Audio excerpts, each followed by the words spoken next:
రాష్ట్రంలోని 42 లక్షల ఆసరా పెన్షన్దారులకు కాంగ్రెస్ పార్టీ 10,000 రూపాయలు ఒక్కొక్కరికి బాకీ పడ్డది. ఇలా మహిళలకు రాగానే 2,500 ఇస్తాను, జీతం బడ్జెట్ 1వ తారీఖు ఇస్తాను. ఈ రాష్ట్రంలోని 18 ఏళ్లు నిండిన అక్క చెల్లెలకు ఒక్కొక్కరికి 4 నెలలు ఇంటూ 2,500 అంటే 10,000 రూపాయలు ప్రతి మహిళకు కాంగ్రెస్ పార్టీ బాకీ పడ్డది. 10,000 ఇచ్చినాకనే రేపు మా అక్క చెల్లెలు నువ్వు ఓటు అడిగే హక్కు నీకుంటుంది, లేకపోతే ఏ రకంగా నువ్వు ఓటు అడుగుతావు? ఇవన్నీ నీకు తెలివయా? ఇది ఇవాళ ఆర్థిక శాఖ మంత్రిగా ఉన్న భట్టి విక్రమార్క గారు ఆనాడు అసెంబ్లీలో విపక్ష నాయకుడిగా ఉన్నాడు. ప్రతి బడ్జెట్ నేను అసెంబ్లీలో ప్రవేశపెడితే ఆ బడ్జెట్ మీద భట్టి విక్రమార్క మాట్లాడేటోడు. ఈ రాష్ట్ర ఆదాయం ఎంత, ఈ రాష్ట్ర అప్పులెంత, ఈ రాష్ట్రంలో ఏ కార్యక్రమాలు అమలవుతున్నాయో భట్టి గారికి అన్ని తెలుసు కదా. మరి ఆ రోజు హామీలు ఇచ్చేటప్పుడు ఇవి అయితాయా కావా చూసి చెప్తావా, చూడక చెప్తావా? ఎట్లా ఉన్నది కాంగ్రెస్ కథ? ఓడ దాటేదాకా ఓడ మల్లప్ప, ఓడ దాటినాక బోడ మల్లప్ప. వెనకటికి కూడా అన్నాడట 100 అబద్ధాలు ఆడి ఒక పెళ్లి చేయమన్నాడట. ఈ కాంగ్రెస్ వాళ్ళ కథ 100 అబద్ధాలు ఆడి గెలిస్తే చాలు, కుర్చీలో కూర్చుంటే చాలు అన్నట్టు చేసింది. కానీ బిడ్డ ఒక్కసారి మోసం చేయగలుగుతావు రేవంత్ రెడ్డి, ప్రజల్ని ఎప్పుడు మోసం చేయలేవు. రేవంత్ రెడ్డి ఒక టీవీలో మాట్లాడి, మీరు ఎవరైనా చూసిందో లేదో, ఒక టీవీ చర్చలో బహిరంగంగా మాట్లాడుతూ అంటాడు, ప్రజలు మా చేతిలో మోసపోతుంటారండి, ప్రజలు మా చేతిలో మోసపోతుంటారండి అని రేవంత్ రెడ్డి బహిరంగంగా టీవీ చర్చలో మాట్లాడుతున్నాడు. కానీ రేవంత్ రెడ్డి గుర్తుపెట్టుకోవాల్సింది ఒకటి, ప్రజలు ఒక్కసారి మోసపోతారేమో కానీ ప్రతిసారి మోసపోరు. నీలాంటి వాడికి తగిన బుద్ధి చెప్తా, జాగ్రత్త అని చెప్తా ఉన్నా. ఏమైంది ఇవాళ మనం ఆలోచించాలి. కేసీఆర్ ఉండగా ఇదే ఖమ్మంలో ప్రతిరోజు మంచినీళ్ళు వస్తుండే, ఇవాళ 2 రోజులకు ఒకసారి వస్తుంది నల్ల, దినం తప్పించి దినం నల్ల వస్తున్నది, బురద నీరు వస్తున్నది. ఈ ఖమ్మంలో మంచి నీళ్లు కూడా సరఫరా చేయలేని ప్రభుత్వం ఈరోజు ఈ కాంగ్రెస్ ప్రభుత్వం. అంటే ఏమైతుంది? కరెంటు నాడు 24 గంటలు వస్తే నేడు 15-16 గంటల కరెంటు కూడా సరిగా రావడం లేదు. సాగునీరు వస్తలేదు.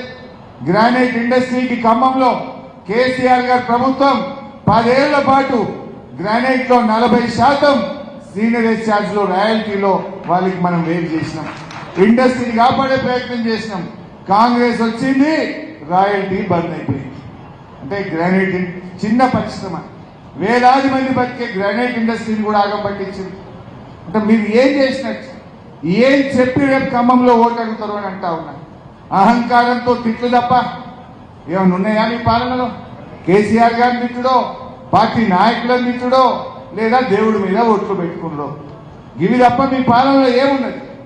అన్ని అబద్ధాలే. 6లో 5 గ్యారెంటీలు అమలైనాయి అన్నారు ఆయన. మరి అటువంటి కాంగ్రెస్ కు దయచేసి మన గుణపాఠం చెప్పాలి. నేను మీ అందరినీ కోరేది ఒక్కటే, ఇక్కడ ఉన్నది మండలానికి 3-4 ముఖ్యులు వచ్చారు. మీరే కథానాయకులు, మీరే రేపు మండలాలను నడిపించి నామా నాగేశ్వరరావు గారిని గెలిపించే సత్తా ఉన్న నాయకత్వం ఇక్కడ ఉన్నది. నేను ఒక్క విషయం మీకు చెప్పాలనుకుంటున్నాను. ప్రజలు కేసీఆర్ వైపు చూస్తున్నారు, ప్రజలు మీ వైపు చూస్తున్నారు. మీరు ప్రజల దగ్గరికి పోవడమే ఆలస్యం.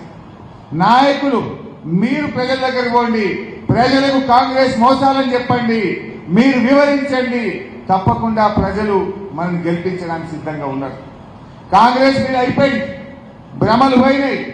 ఇవాళ 6 గ్యారెంటీలు, ఆ 6 గ్యారెంటీలే ఈ పార్లమెంట్ ఎన్నికల్లో గ్యారెంటీగా కాంగ్రెస్ పార్టీని చిత్తుగా ఓడిస్తాయి. ఇవాళ ఆ గ్యారెంటీలు అమలు కావాలంటే నామా నాగేశ్వరరావు గారు గెలవాలి. ఇప్పుడు ఏమంటారు రేవంత్ రెడ్డి కానీ మీ జిల్లా మంత్రులు ఏమంటారు?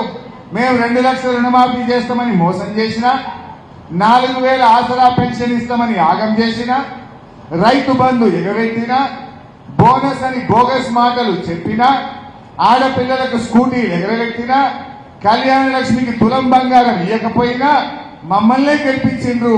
ఇంకా ఇచ్చేది లేదు పో అనరా? ఇంకా ఇచ్చేది అనరా? ఇంకా అహంకారం నెత్తి మీదకి ఎక్కదా?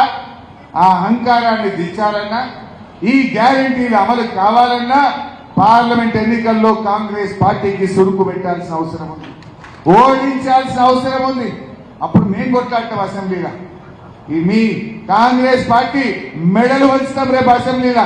బిడ్డ నువ్వు రుణమాఫీ చేయలేదు కనుక రైతు బంధు ఇవ్వలేదు కనుక, కళ్యాణ లక్ష్మికి తులం బంగారం ఎగబెట్టినవు కనుక నిన్ను ఖమ్మంలో ఓడగొట్టిండ్రు. ఇప్పటికైనా ఇస్తావా ఇయ్యవా అని బల్ల గుద్ది ప్రధాన ప్రతిపక్షంగా అసెంబ్లీలో పోరాడతారు. ఇలా ఆలోచించండి. ఈడ కాంగ్రెస్ పార్టీ ఓడినా రాష్ట్ర ప్రభుత్వం ఏం పడిపోదు.